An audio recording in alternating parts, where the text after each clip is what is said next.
یا کہہ دینے سے وہ چیز ہو جائے، اور ملک شام میں بیٹھا اللہ کا ولی یمن سے ایک آنے واحد سے پہلے تک سلیمان علیہ السلام کی بارگاہ میں حاضر کر دے، یہ ولی اللہ کی کرامت ہے، اور یہ خلاف عادت ہے۔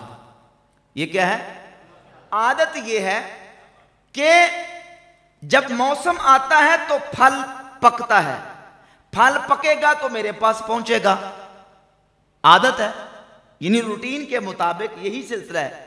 لیکن اللہ رب العزت عادت سے ہٹا کر بے موسم پھل، حضرت مریم رضی اللہ تعالی عنہ کے پاس وہ حجرے میں بند تھی، تالا کمرے کا لگا ہوا تھا، اور سورہ آل عمران میں آتا ہے کہ جب سیدنا زکریا علیہ السلام حضرت مریم رضی اللہ تعالی عنہ کے پاس آئے اور آ کے پوچھا کہ انا لکی ھذا، یہ بے موسم پھل تیرے پاس کہاں سے آئے؟ تو انہوں نے کہا ہوا من عند اللہ، یہ میرے اللہ کی طرف سے آئے، عادت سے ہٹ کر۔ تو اب یہ عادت سے ہٹ کر جو سیدہ مریم رضی اللہ تعالی عنہا کو بے موسم پھل ملے، عادت سے ہٹ کر جو آصف بن برخیہ سورۃ النمل کی آیت نمبر 40 میں جو واقعہ موجود ہے، وہ ملکہ بلقیس کا تخت لے کے آئے، یہ ان کی کرامت ہے۔ یہ ان کی کیا ہے؟ اب ہم جب ثبوت دیں گے نا، ثبوت تو ثبوت تو ہم سب سے پہلے کسے دیں گے؟ اب قرآن نے جن واقعات کو رپورٹ کیا ہے، ظاہر ہے کہ 1000 سال کے بعد جو اولیاء اللہ کے واقعات ہونے والے ہیں، یا قیامت تک امت مصطفیٰ سے جو کرامات صادر ہونے والی ہیں، قرآن نے وہ ساری تو رپورٹ نہیں کرنی نا کہ جو آنے والی ہیں۔ قرآن نے تو جو ہو گئے واقعات، ان واقعات کو رپورٹ کر کے بتا دیا کہ یہ واقعات ہوئے ہیں، اور اللہ کے محبوب بندوں سے اللہ کروا دیتا ہے۔ ہم نے انہی کو سامنے رکھ کر یہ عقیدہ سمجھنا ہے کہ اگر اس طرح کی خلاف عادت کسی سے کوئی امر صادر ہو، اس کو کیا کہا جاتا ہے اور کیا اس طرح ہو سکتا ہے۔ تو ہم جب قرآن سے دیکھتے ہیں تو قرآن بتاتا ہے کہ ہاں، اللہ رب العزت اپنے محبوب بندوں کو اگر وہ نبی ہوں تو ان کو معجزہ عطا فرماتا ہے، اور اگر اللہ کے ولی ہوں تو اللہ انہیں کرامت عطا فرماتا ہے۔ خرق عادت، عادت کو پھاڑنے والا، عادت کو توڑ دینے والا، کاٹ دینے والا، یعنی عادت سے ہٹ کر خلاف عادت کوئی امر جو صادر ہوتا ہے، اگر وہ نبی سے ہو تو معجزہ ہوتا ہے، اور اگر ولی اللہ سے ہو تو وہ کیا ہوتی ہے؟ کرامت ہوتی۔ اب اس معجزے کو یا کرامت کو کوئی کہے کہ میں پہلے اس کو لاجک پہ پرکھوں گا، تحقیق کروں گا، ریسرچ کروں گا، تو تحقیق اور ریسرچ تو عقل کے ساتھ کرو گے نا، تو جو ہے ہی معجزہ، بات سمجھ آ رہی؟ معجزہ کیا معنی؟ عاجز کر دینے والا، کس کو؟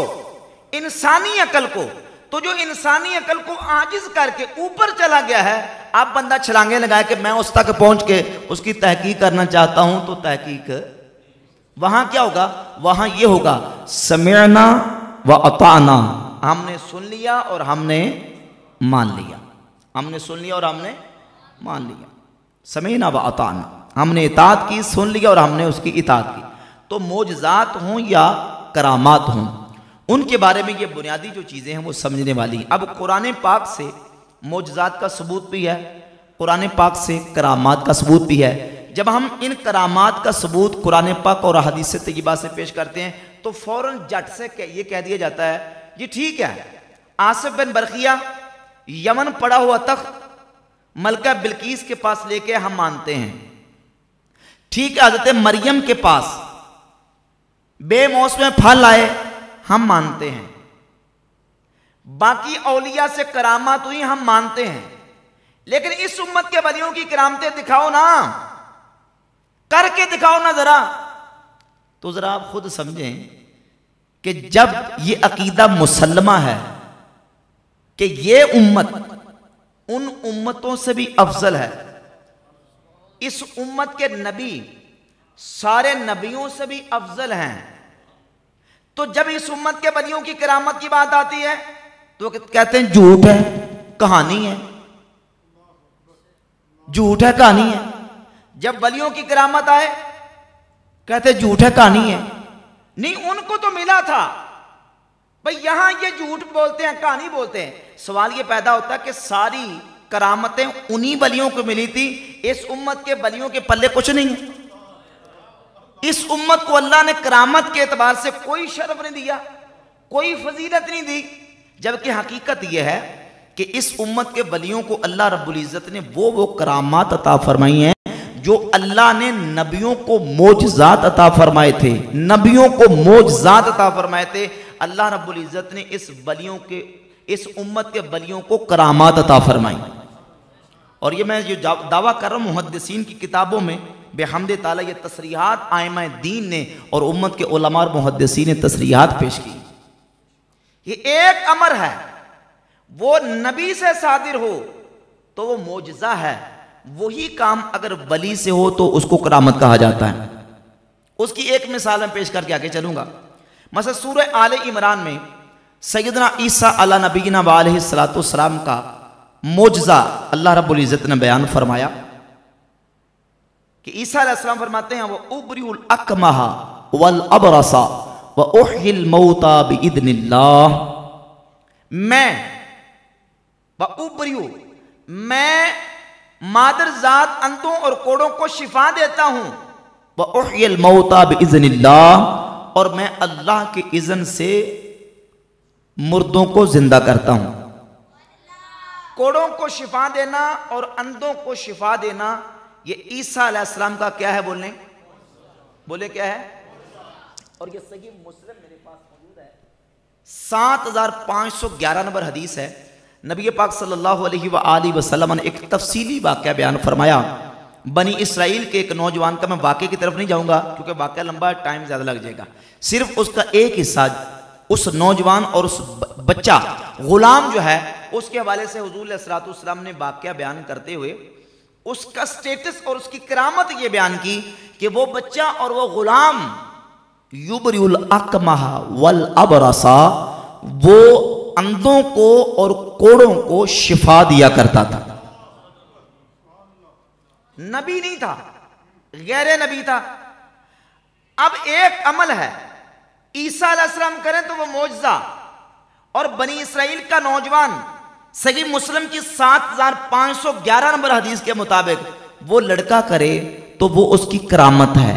پتہ چلا جو اللہ نے نبی کو معجزتاً عطا کیا وہی امر اگر کسی غیر نبی سے ہوتا ہے تو اس کی وہ کرامت شمار کی جاتی ہے۔ اور یہاں ایک اور بنیادی نقطہ سمجھ لیں کہ ولی کی کرامت، اس کو کرامت کیوں ملتی ہے؟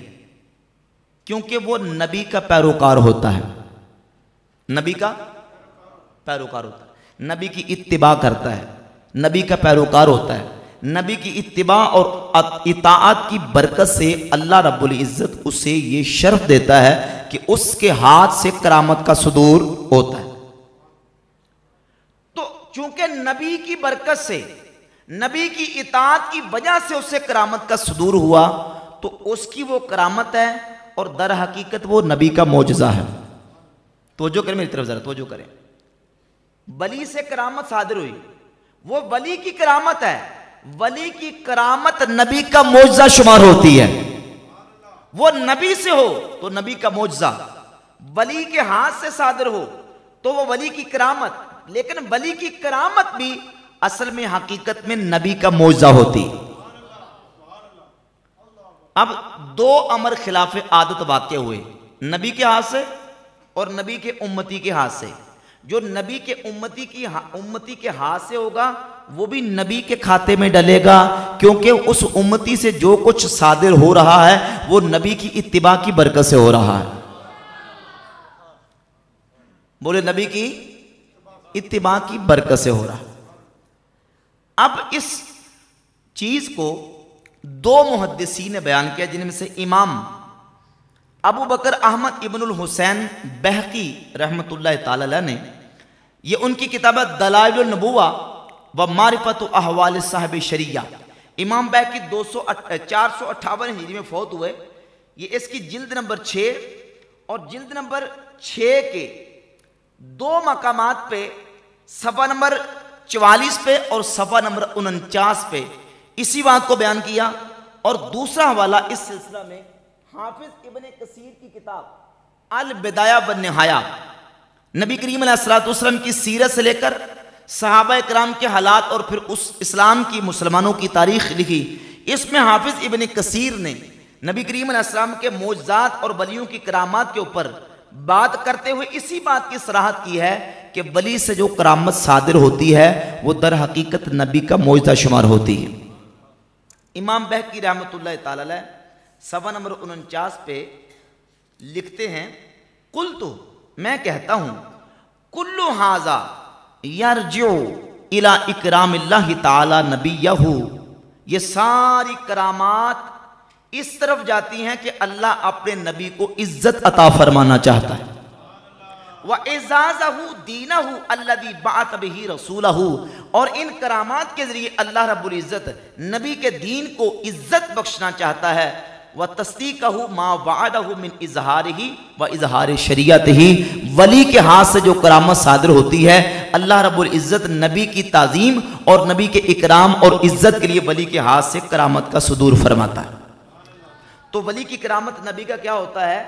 معجزہ ہوتی. اب یہ سوال کرتے ہیں، دیکھیں جی سابقہ نبیوں کو جو اللہ تعالیٰ نے معجزات عطا فرمائے وہ سارے معجزے تو نبی کریم صلی اللہ علیہ وآلہ وسلم کی ذات اقدس کو نہیں ملے، سارے معجزے نہیں ملے. تو ابن کثیر نے البدایہ و نہایہ میں اس بات کی صراحت کر کے تفصیلات بیان کی.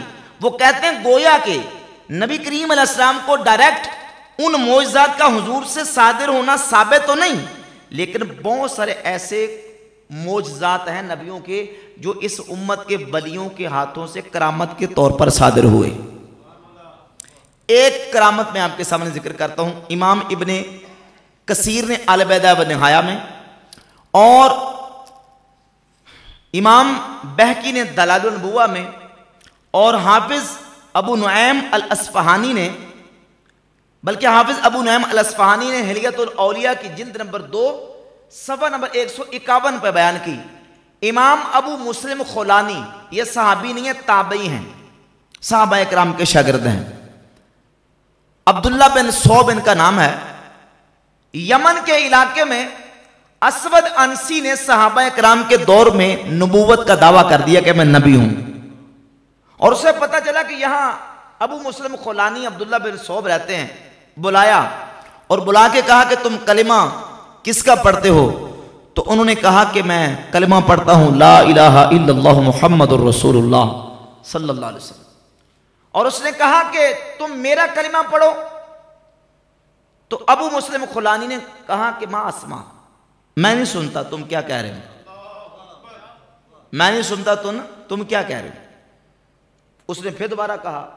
ابو مسلم خولانی رحمۃ اللہ علیہ نے دوبارہ یہی جواب دیا. 12 مرتبہ کہنے کے باوجود جب اس کو اس کے تمنا کے مطابق جواب نہ مل سکا تو اس نے کہا کہ ایک بہت بڑا آگ کا لاوا اور آگ کا ایک بہت بڑا ایندھن جمع کر کے آگ جلائی جائے اور ان کو وہاں پھینک دیا جائے.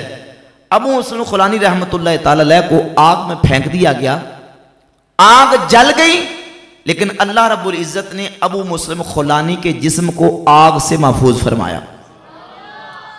اور یہ صحیح سند کے ساتھ کتب تاریخ میں اور ان محدثین کی کتابوں میں یہ واقعہ موجود ہے صحیح سند کے ساتھ کہ ابو مسلم خولانی رحمۃ اللہ تعالی علیہ کو اللہ رب العزت نے اسود انسی کی آگ سے محفوظ فرمایا.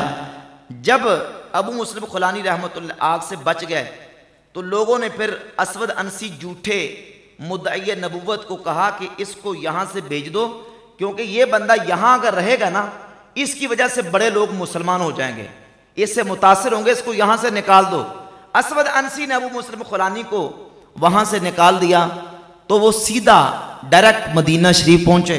جب مدینہ طیبہ آئے تو اس وقت صدیق اکبر رضی اللہ تعالیٰ عنہ کا دور خلافت تھا. مدینہ یمن سے واپس آئے تو سیدنا عمر فاروق رضی اللہ تعالیٰ کو پتہ چلا کہ یمن سے بندہ آیا. تو حضرت عمر فاروق نے انہی عبداللہ بن صوب ابو مسلم خولانی سے کہا کہ پتہ چلا کہ اسود انسی نے کسی مسلمان کو وہاں آگ میں پھینک دیا تھا اور اللہ رب العزت نے اسے آگ سے محفوظ فرمایا، تم اس کو جانتے ہو؟ تو عبداللہ بن صوب کہنے لگے کہ ہاں میں جانتا ہوں، اور کہنے لگے نشدتک باللہ انت ہوا، پتہ چل گیا. حضرت عمر نے کہا کہ میں تمہیں اللہ کی قسم دے کے کہتا ہوں کہیں تم ہی تو وہ شخص نہیں ہو؟ تو ابو مسلم کہنے لگے اللہم نعم، ہاں میں ہی وہ شخص ہوں۔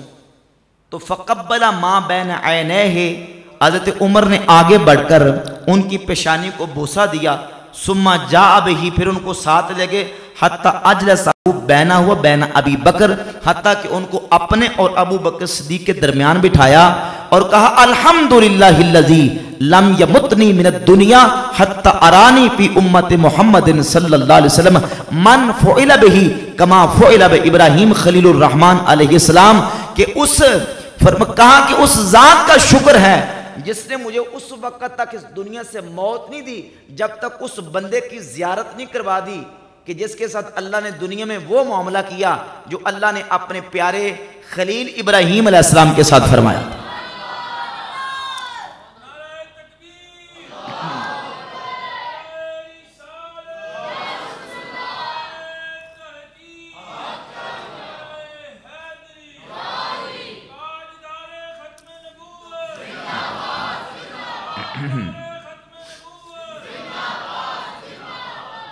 تو اب سیدنا ابراہیم خلیل اللہ علیہ السلام پر اللہ رب العزت نے نار نمرود کو گلے گلزار فرما دیا۔ وہ معجزہ تھا پیغمبر کا، نبی کا، اور یہاں ابو مسلم خولانی رحمہ اللہ پر آگ نے اثر نہیں کیا اور یہ آگ سے زندہ سلامت بچ کے باہر تشریف لے آئے، یہ اللہ کے ولی کی کرامت ہے۔ اب یہاں ایک اور اشکال کا آپ ازالہ سمجھ لیں، جب ہم کرامات غوث پاک کا ذکر کرتے ہیں، اولیاء اللہ کی کرامات کا ذکر کرتے ہیں، تو یہاں فوراً معارضے کے طور پر یہ کہا جاتا ہے اشکال ڈالنے کے لیے کہ دیکھیں شیخ عبد القادر جیلانی کا مرتبہ ابو بکر و عمر سے زیادہ ہے، کہا جاتا ہے شیخ عبد القادر جیلانی کا مرتبہ صحابہ سے زیادہ ہے۔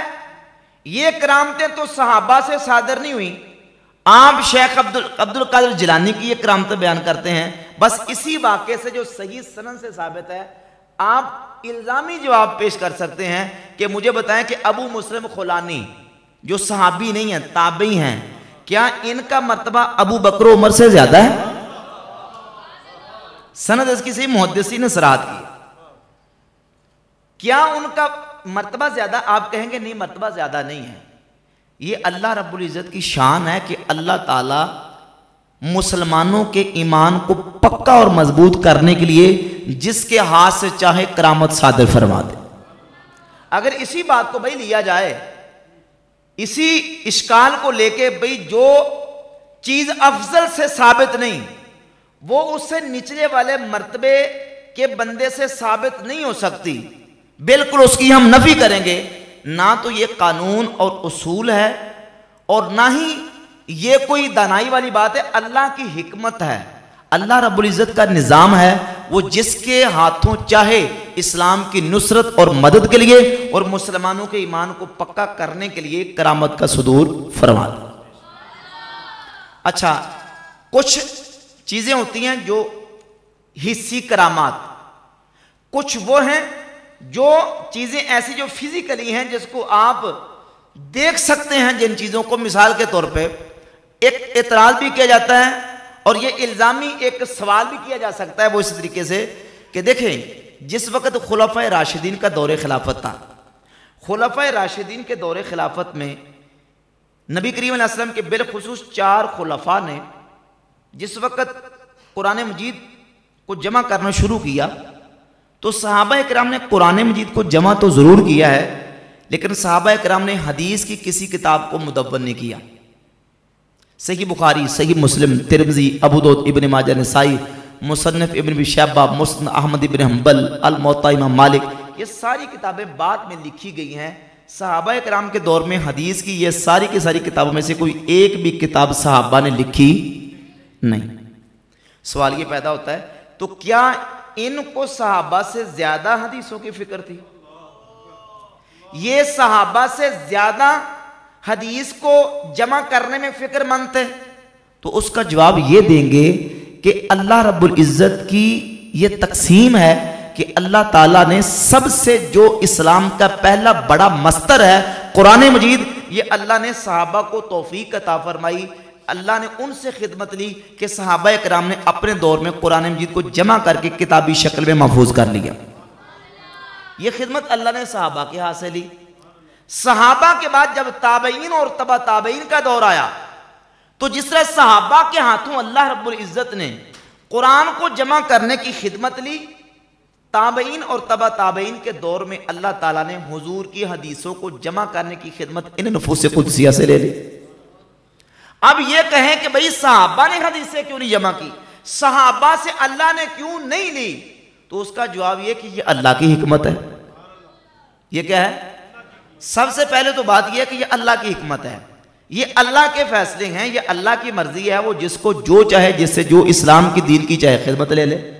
اور حکمت جو سمجھ آتی ہے وہ یہ ہے کہ صحابہ کرام وہ ہستیاں ہیں جنہوں نے، توجہ کریں، جنہوں نے نبی کریم صلی اللہ علیہ وآلہ وسلم کے شب و روز دیکھے، حضور کے معجزات دیکھے۔ صحابہ وہ ہیں جنہوں نے چاند کے ٹکڑے ہوتے دیکھے، جنہوں نے سورج واپس مقام عصر پہ آتا دیکھا، جنہوں نے حضور کی انگلیوں سے پانی کے چشمے جاری ہوتے ہوئے دیکھے، جنہوں نے نبی کریم علیہ السلام کی بارگاہ میں درخت چل کے آتے ہوئے دیکھے، جنہوں نے پتھروں کو حضور کو سلام کرتے ہوئے دیکھا۔ نبی کریم علیہ السلام کے کتنے معجزہ صحابہ نے دیکھے۔ وہ صحابہ نبی کریم علیہ السلام کی ذات پر، خدا کی ذات پر وہ کامل پکا ایمان رکھنے والے تھے۔ اب انہوں نے وہ معجزات دیکھے تھے، بعد میں آنے والے جو مسلمان تھے، بعد میں آنے والے جو لوگ تھے، اللہ کی حکمت یہ ہے کہ اللہ نے بعد میں آنے والے اولیاء سے کرامت کا کثیر تعداد میں صدور کروایا تاکہ بعد میں آنے والے لوگ اللہ کے ولیوں کی کرامتوں کو دیکھیں، اللہ ان کے ایمان کو مضبوط فرما دے۔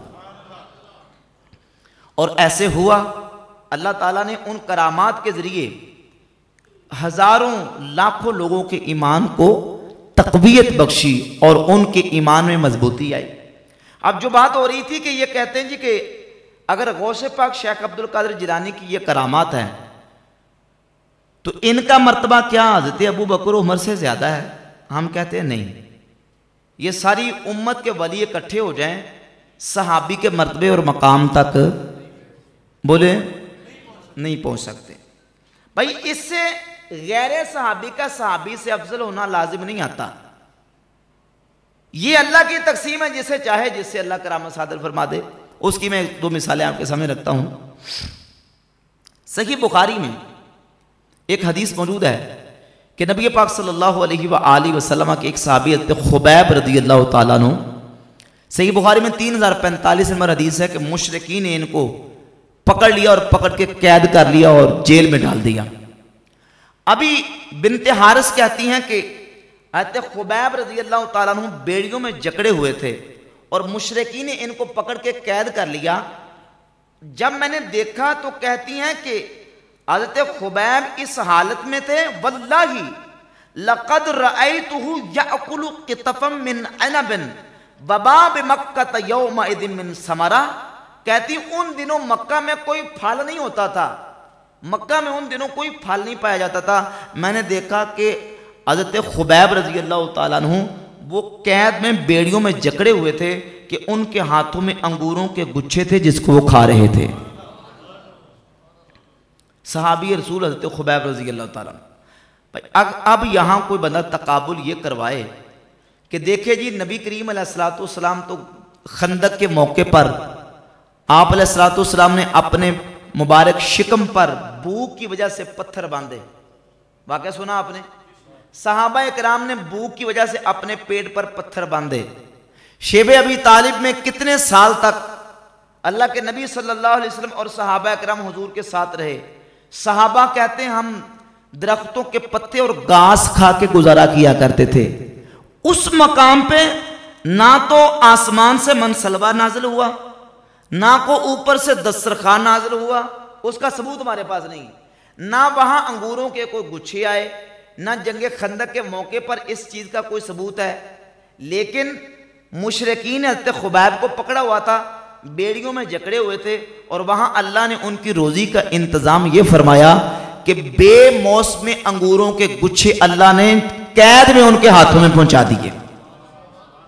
یہاں سے کوئی تقابل کر کے یہ کہے کہ کیا خبیب رضی اللہ تعالیٰ کا مرتبہ اللہ کے نبی سے زیادہ ہے؟ نہیں زیادہ۔ کوئی مسلمان کیسے کہہ سکتا ہے؟ اب امتی کا نبی سے تقابل ہو ہی نہیں سکتا، کیونکہ حضرت خبیب کو وہ بے موسمی انگوروں کے جو گچھے ملے ہیں وہ بھی حضور کی برکت سے ملے ہیں۔ تو وہ دراصل حقیقت میں حضور کا معجزہ ہے اور حضرت خبیب کی کرامت ہے۔ حضرت خبیب کی کیا ہے؟ وہ جو ان کی کرامت ہے وہ نبی کریم علیہ السلام کا معجزہ ہے۔ تو حضور کے کسی امتی سے کوئی کرامت صادر ہوتی ہے تو وہ اصل میں نبی کے کھاتے میں جاتی ہے۔ کس کے کھاتے میں جاتی ہے؟ نبی کے، کیونکہ وہ نبی کی برکت سے ہی تو ولی کو کرامت حاصل ہوتی ہے۔ اس کے ساتھ دوسری ایک اور مثال، نبی پاک صلی اللہ علیہ وآلہ وسلم کے صحابی تھے عاصم بن ثابت رضی اللہ تعالی الانصاری، مدینہ شریف کے رہنے والے تھے۔ صحیح بخاری میں 3045 نمبر حدیث ہے، پورا لمبا ڈیٹیل واقعہ ہے۔ نبی کریم علیہ السلام نے ان صحابہ کو مشرکین کی جاسوسی کے لیے بھیجا، تو راستے میں ان کو مشرکین نے پکڑ لیا اور پکڑ کے قتل کر دیا۔ قتل کر کے چلے گئے، اپنے علاقے میں پہنچے، اپنے سرداروں کو جا کے بتایا کہ ہم ان لوگوں کو قتل کر کے آ گئے۔ تو ان کے سرداروں نے کہا کہ تم ان کو قتل تو کر رہے ہو، ان کی نشانی تمہارے پاس کیا ہے؟ کہنے کہ نشانی کوئی نہیں ہے۔ تو انہوں نے کہا کہ جاؤ دوبارہ واپس، اور جن کو تم قتل کر کے آئے ہو ان کے ہاتھ پاؤں کاٹ کے ہمارے پاس لے کے آؤ نشانی کے طور پر۔ اب یہ جو مشرکین کا وفد تھا جو ان کا قاصد کے طور پر آیا، ان کی طرف سے نعوذ باللہ اس عمل کو کرنے کے لیے کہ صحابہ اکرام کے ہاتھ پاؤں کاٹ کے لے جائیں، تو جب وہ پہنچے تو اللہ رب العزت نے بڑوں کو بھیج دیا۔ یہ پونڈ جو ہوتے ہیں، پونڈ بڑے، ان کو بھیجا اور ان کی حفاظت کا اللہ نے ایسے انتظام و اہتمام فرمایا کہ کوئی کافر اور مشرک ان صحابہ کے جسموں کے پاس نہیں پہنچ سکا۔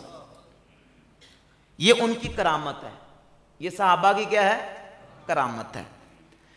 لیکن ان سے بڑے صحابی رتبے میں، شرف میں، فضیلت میں نبی کریم علیہ السلام کے چچا حضرت امیر حمزہ رضی اللہ تعالیٰ عنہ، جنگ احد کے موقع پر ان کے جسم پاک کا مسئلہ کیا گیا اور ان کی جسم پاک کے ساتھ نعوذ باللہ معاذ اللہ کس طرح کا رویہ اختیار کیا گیا۔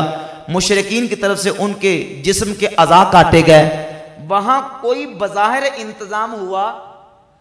بولے نا، نہیں۔ اب ایک صحابی جو درجے میں امیر حمزہ سے نیچے ہیں، ان کے جسم کو سلامت رکھنے کے لیے اللہ نے بڑوں کو بھیج دیا اور وہ بادل کی طرح اوپر چھا گئیں اور کافر ان کے جسم تک نہ پہنچ سکے۔ اللہ نے جسم کو سلامت کیا، لیکن وہاں امیر حمزہ کے ساتھ یہ معاملہ نہیں ہوا۔ تو اس سے نتیجہ کیا نکلا؟ نتیجہ یہ نکلا کہ یہ اللہ رب العزت کی مرضی ہے، یہ اللہ کی تقسیم ہے، اس کی حکمت ہے کہ جو جہاں چاہے وہ اپنی حکمت سے اس معاملے کو کر دے۔ جنگ بدر تھی، بدر میں صحابہ اکرام اپنے جذبے اور شوق کے ساتھ جب 313 کی تعداد تھی، 1000 کے مقابلے میں کھڑے ہو گئے، اللہ نے ان کے جذبات کی ان کو جزا عطا فرمائی، ان کی ان ایمان اور ان کے اللہ رب العزت کی ذات پر توکل کی جزا یہ عطا فرمائی کہ وہاں ہزاروں فرشتے مسلمانوں کی مدد کرنے کے لیے بدر میں اتر آئے۔ 313 تھے اور مقابلے میں کفار کتنے تھے؟ 1000 کے قریب۔ اب بدر میں ہزاروں فرشتے آئے، لیکن جنگ احد میں فرشتوں کے آنے کا کوئی ثبوت ہے؟ بولے نا یار، نہیں ہے۔ اب سوال یہ پیدا ہوتا ہے کہ بدر میں آئے، احد میں کیوں نہیں آئے؟ احد میں کیوں نہیں آئے؟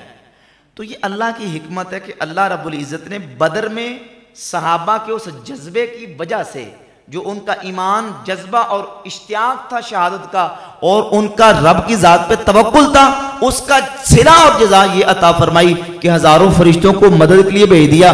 اور یہاں اللہ رب العزت نے ان کی تربیت فرمانی تھی، یہاں اللہ رب العزت نے فرشتے نہیں بھیجے۔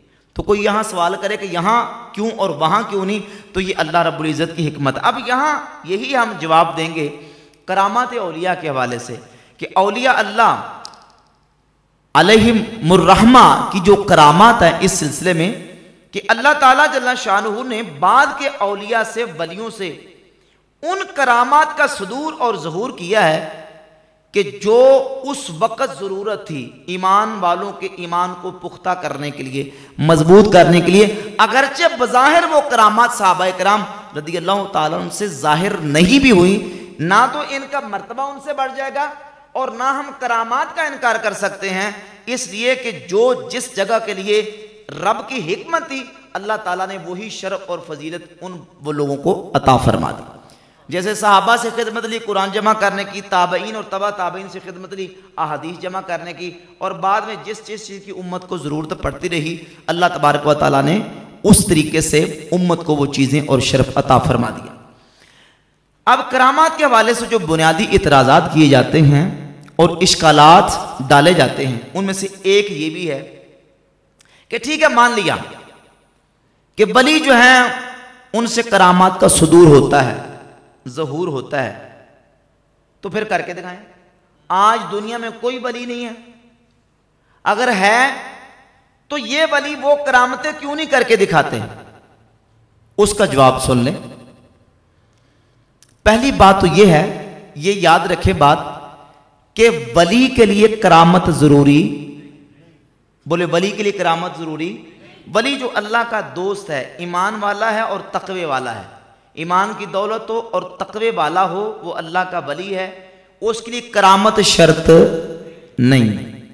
ہاں اللہ رب العزت چاہے تو اس نیک مومن بندے سے کرامت کا صدور اور ظہور فرما دے، ٹھیک ہے۔ اب یہ کہتے ہیں جی کہ آج کے ولیوں سے کرامتیں صادر کیوں نہیں ہوتی؟ ہم کہتے ہیں ٹھیک ہے، یہ تو کرامتوں کی بات ہے نا، وہ چیزیں جو فزیکلی طور پر آپ اس کو مانتے ہیں، مثلا ایسی کتنی باتیں ہیں کہ جو امت کے اولیاء، امت کے علماء سے صادر ہو چکی، جو آج صادر نہیں ہو رہی، اور آج اس کی ایک مثال بھی آپ پیش نہیں کر سکتے۔ مثال کے طور پہ امام بخاری رحمۃ اللہ علیہ اتنے بڑے محدث تھے کہ لاکھوں احادیث کے حافظ تھے۔ کتنی احادیث کے؟ بعض محدثین نے 3 لاکھ لکھا، 5 لاکھ، 6 لاکھ، یعنی لاکھوں احادیث امام بخاری رحمۃ اللہ کو زبانی یاد تھی، جس کا متن بھی یاد تھا، جس کی سند بھی یاد تھی، اپنے سے لے کر رسول اللہ صلی اللہ علیہ وآلہ وسلم کی ذات اقدس تک مکمل سند اور سند کے ساتھ مکمل متن امام بخاری رحمۃ اللہ کو لاکھوں حدیثوں کا یاد تھا، یہ سب مانتے ہیں۔ اب ہمارا سوال یہ ہے کہ آج کے اس لیٹسٹ اور ترقی یافتہ دور میں دنیا میں کوئی عالم موجود نہیں، دنیا میں کوئی محدث موجود نہیں، چلو 10 15 20 نہیں، کوئی ایک ایسا محدث امام بخاری کے پائے کا آپ اس کا نام لے دیں جس کو 5 لاکھ حدیثیں متن اور سند کے ساتھ زبانی یاد ہوں۔ چلے لے کے ہیں، لے کے ہیں خان صاحب، لے کے ہو، نہیں ہے، نہیں ہے نا، تو کیا آج سارے علماء ختم ہو چکے ہیں؟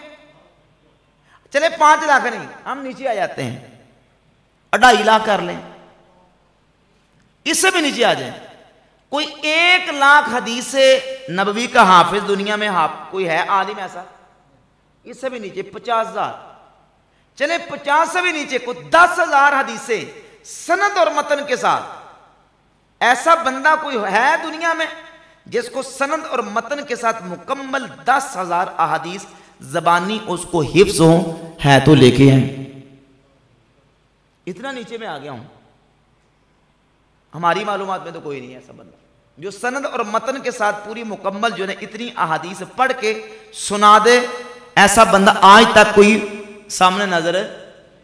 اور اگر وہ جو ہمیں پوچھتے ہیں جی ولی کوئی نہیں، کرامت دکھاؤ، بھئی کرامت کا تعلق جو ہے وہ تو خرق عادت کے ساتھ ہے نا، یہ چیز جو حدیث کا حفظ کرنا، یاد کرنا، آپ کو ہزاروں حافظ مل جائیں گے، ہزاروں لاکھوں قرآن کا یاد کرنے والے حافظ مل جائیں گے، کوئی ایسا بھی ہو جس کو کم از کم 10,000 حدیثیں سند اور متن کے ساتھ زبانی حفظ اور یاد ہوں، میدان میں لے کے ہے کہ نہیں ہے کوئی بندہ؟ آپ کی معلومات میں ہے کوئی؟ نہیں ہے؟ تو اس کا مطلب کیا امام بخاری کو یاد ہی نہیں تھی حدیثیں؟ ان کو تو یاد تھی بھائی. آج اگر کوئی نہیں ملتا تو اس سے ہم امام بخاری کے حفظ اور حافظے کا انکار نہیں کر سکتے. آج اگر اس لیول کی کرامت دکھانے والا کوئی ولی اللہ نہیں ملتا تو اس کا مطلب یہ نہیں ہے کہ اولیاء اللہ سے کرامت کا صدور نہیں ہوا. اللہ کی حکمت ہے. اب دیکھو نا نبوت کا سلسلہ اللہ رب العزت نے 1400 سال پہلے اپنے پیارے رسول صلی اللہ علیہ وآلہ وسلم پر مکمل فرما دیا. اب مرزائی قادیانی وہ کہتے ہیں جب نبوت رحمت ہے تو پھر اللہ تعالیٰ نے یہ کیسے ہو سکتا ہے کہ رحمت سے اپنی مخلوق کو اپنے بندوں کو محروم کر دیا ہو. یہ سلسلہ تو نعوذ باللہ کہتے چلنا چاہیے تھا. اب یہ مرزائی قادیانی اعتراض کرتے ہیں تو اب ان کو یہ بتانا پڑے گا کہ نبوت کا سلسلہ اللہ نے یہاں مکمل کر دیا, یہ اللہ کی حکمت ہے. بولے کس کی ہے؟ ہر چیز میں اللہ کی حکمت ہے. صحابہ سے قرآن کی خدمت لی, اللہ کی حکمت. تابعین تبع تابعین سے حدیث کی خدمت لی, اللہ کی حکمت. بعد میں آنے والے اولیاء اللہ سے اللہ رب العزت نے کرامات کے ذریعے اسلام کی اشاعت, اور ہزاروں لاکھوں لوگوں نے اللہ کے ولیوں کی کرامتیں ان کے کردار سے متاثر ہو کے کلمہ پڑھا اور اسلام کی طرف آئے. اللہ رب العزت کی حکمت ہے. بات سمجھ آ رہی کہ نہیں آ رہی؟ تو جتنے اشکالات اس انداز سے پیش کی جاتے ہیں وہ باطل اور مردود ہیں. کرامات الاولیاء حق, اولیاء اللہ کی کرامات برحق ہیں, اور کرامت کا ثبوت قرآن مجید سے, احادیث طیبات سے ہے, اور اس پر اہل سنت و جماعت کا اجماع اور اتفاق ہے. کرامت کا منکر اہل سنت سے اس کا کوئی تعلق ہے, وہ فرقہ معتزلہ کے گمراہانہ عقائد کا ماننے والا ہے. کرامت کا منکر جو ہے اس کا اہل سنت و جماعت سے کوئی تعلق نہیں ہے. یہ مختصر وقت میں نے اس موضوع سے متعلقہ چند بنیادی جو سمجھیں کہ مقدمات ہیں, تمہیدات ہیں, وہ بیان کر دی ہیں.